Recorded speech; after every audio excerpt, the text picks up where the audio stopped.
Olá, vim apresentar os impactos da Covid-19 na vida de Magda Rejane. Primeiro vou começar me apresentando e depois já inicio a apresentação. Meu nome é Geisla Ariane. Esse trabalho é referente à disciplina de extensão pesqueira, que tem como professor responsável Luciana. Sou da turma 4RP1V e vim apresentar para vocês o meu trabalho. Na metodologia utilizada, o diagnóstico rural participativo escolhido foi a linha do tempo. A pessoa entrevistada foi Magda Rejane, o local da entrevista foi na minha residência e a data que aconteceu foi dia 11/2/2021. Bom, falando um pouco da metodologia, eu vou dizer como nós começamos.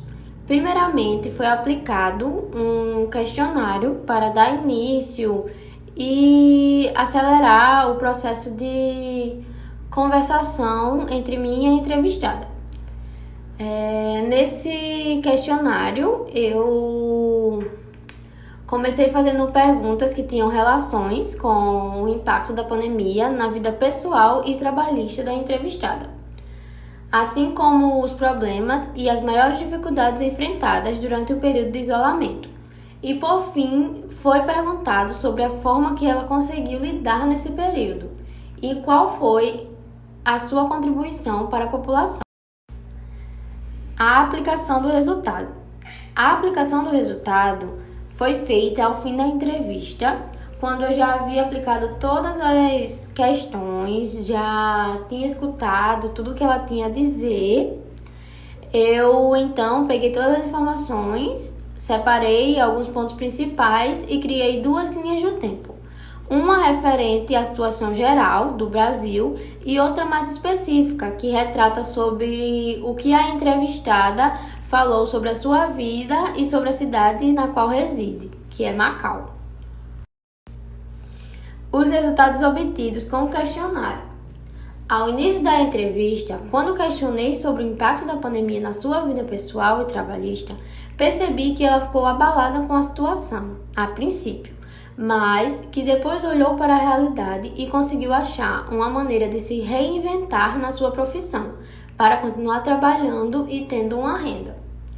No decorrer da entrevista, ela fala sobre manter o psicológico forte, pois ela estava aflita com medo de se contaminar e contaminar os seus familiares.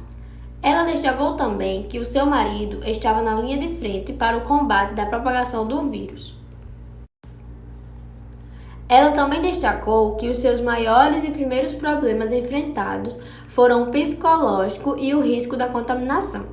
O psicológico, ela fala que surgiu logo no princípio com as pessoas que precisavam trabalhar, como seu marido, que estavam, podemos dizer assim, expostos ao vírus.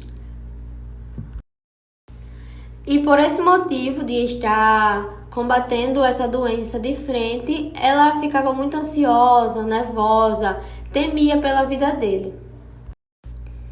Ao final, ela relata que uma das maiores dificuldades que persistiu foi o trauma dos comércios de se manterem fechados, pois era necessário fazer compras essenciais para sua casa, como alimentos, remédios e etc.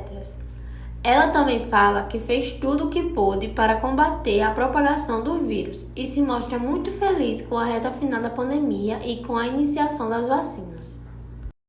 E em relação ao resultado das linhas do tempo, a primeira eu fiz de acordo com as coisas que fomos falando na entrevista, mas em relação ao todo, ao Brasil no geral. Que em março teve o início, aí veio o medo, o pavor da população. Em abril já começou o uso de máscara, distanciamento. Em maio já houve o aumento de casos. E assim por diante, tem tudo datado e listado, assim como vocês podem ver. Já na linha do tempo que se segue é a mais específica, que fala sobre a vida da entrevistada e a sua cidade. Como vocês podem ver, que em março ela destacou que teve o início da pandemia, em abril houve a necessidade de colocar em prática os cuidados indicados, Em maio, pessoas conhecidas começaram a ser contaminadas pela doença, e aí surgiu ainda mais a ansiedade, os problemas psicológicos. A visão geral que eu tive fazendo esse mini projeto, assim podemos dizer, é que a situação que aconteceu com a pessoa que eu entrevistei é muito parecida com a maior parte da população brasileira. Pois, com tudo que foi feito, os resultados que eu obtive proporcionaram a criação de linhas de tempos que forneceram esse conhecimento, essa igualdade de sentimentos, de necessidades, de problemas psicológicos como o medo, a falta de estabilidade financeira, o distanciamento do trabalho, o isolamento, foram as coisas que ela mais citou e as coisas mais vivenciadas pela população brasileira. E com isso também fica para refletir que ninguém sairá impune sem nenhuma consequência desse período conturbado.